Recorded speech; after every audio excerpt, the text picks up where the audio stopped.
Hi everyone, আসসালামু আলাইকুম। আজ আমি তৈরি করব গুঁড়ো দুধের মালাই চপ। মাত্র 1 কাপ গুঁড়ো দুধ দিয়ে আমি এই মালাই চপ মিষ্টিগুলো তৈরি করেছি। একদম সহজ এবং কম সময়ে এই মিষ্টিগুলো তৈরি করা যায়। ইনস্ট্যান্ট একটা মিষ্টির রেসিপি। মিষ্টিগুলো গুঁড়ো দুধ দিয়ে তৈরি করা, কিন্তু এর স্বাদ একদম মিষ্টির দোকানের সেই মালাই চপের মতোই। তো পুরো ভিডিওটি দেখে নেবেন, আশা করি ভালো লাগবে। মালাই চপ তৈরির জন্য আমি একটা বলের ভিতরে নিয়ে নিলাম 1 কাপ গুঁড়ো দুধ। হাফ চামচের একটু কম দিয়ে দিলাম বেকিং পাউডার। 1 টেবিল চামচ দিলাম ঘি। এবার ঘি আর বেকিং পাউডার গুঁড়ো দুধের সাথে সুন্দরভাবে মিশিয়ে নেব। মেশানো হয়ে গেলে এই যে এখানে নিয়েছি আমি একটা ডিম। ডিমটাকে খুব ভালোভাবে ফেটিয়ে নিতে হবে। তারপরে এই একটা ডিম পুরোটাই আমি এর ভিতরে দিয়ে দিলাম। 1 কাপ গুঁড়ো দুধের জন্য একটা ডিম পুরোটাই লাগবে। তারপরে সুন্দরভাবে মাখিয়ে একটা ডো তৈরি করতে হবে।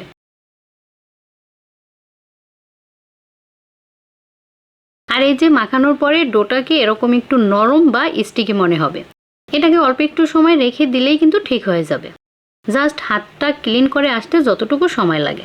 আর এই যে দেখুন, এখন কিন্তু ঠিক হয়ে গেছে। এবার আমি মিষ্টিগুলো তৈরি করব। তো হাতে একটু ঘি লাগিয়ে অল্প অল্প করে ডো নিয়ে আপনার পছন্দ মতো শেপে মিষ্টিগুলো তৈরি করতে পারেন।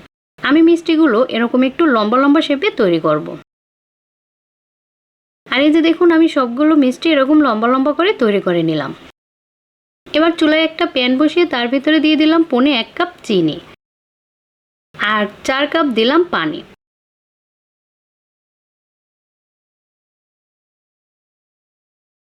এবার এটাকে সুন্দরভাবে বলক তুলে নিতে হবে। আর এই যে বলক আসার পরে মিষ্টিগুলো আমি শিরার ভিতরে দিয়ে দিলাম।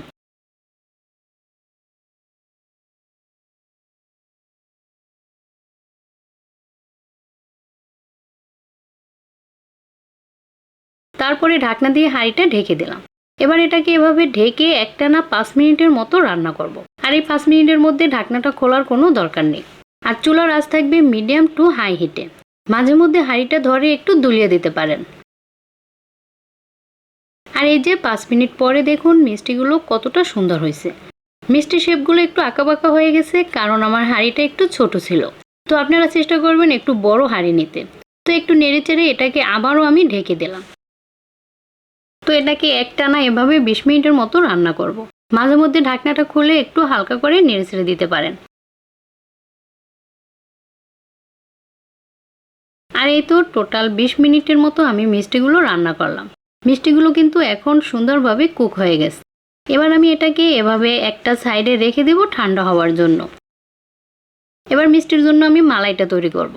মালাইয়ের টেস্ট এবং কালার সুন্দর আসার জন্য প্রথমে আমি ক্যারামেল তৈরি করব। তার জন্য প্যানে দিয়ে দিলাম 2 টেবিল চামচ চিনি। তো চিনিটা গলে যখন এরকম কালার আসা শুরু করবে, তখন নেড়েচেড়ে সুন্দরভাবে ক্যারামেলটা তৈরি করে নিতে হবে।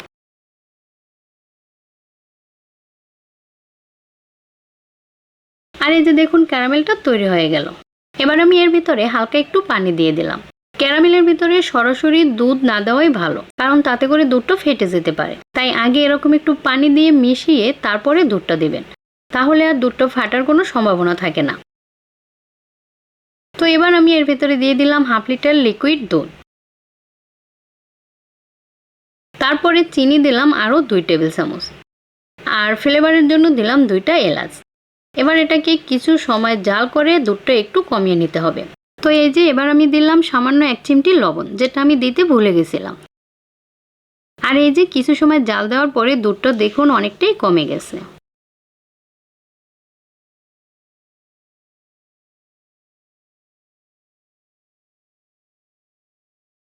আর এইদিকে দেখুন মিষ্টিগুলোও কিন্তু ঠান্ডা হয়ে গেছে।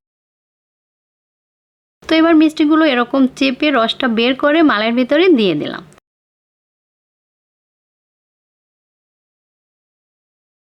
এবার চুলার আঁচটা কমিয়ে এটাকে কিছু সময় রান্না করে মালাইটা আরও একটু ঘন করে নিতে হবে।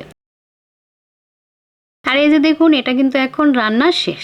আর লুকটা একটু দেখুন কতটা লোভনীয় লাগতেছে। এবার এটাকে আমি একদম পুরোপুরি ঠান্ডা করে নেব।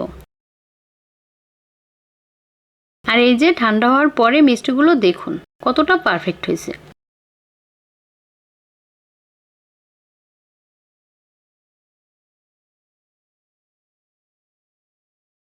তো মিষ্টিগুলো আমি পরিবেশন করে নিলাম। তো মিষ্টির ভিতরটা একটু দেখুন কতটা সফট এবং স্পঞ্জি। তো আশা করি ভিডিওটি আপনাদের ভালো লেগেছে। ভালো লাগলে চ্যানেলটি সাবস্ক্রাইব করে আমার সাথেই থাকবেন। ভালো থাকবেন সবাই। আল্লাহ হাফেজ।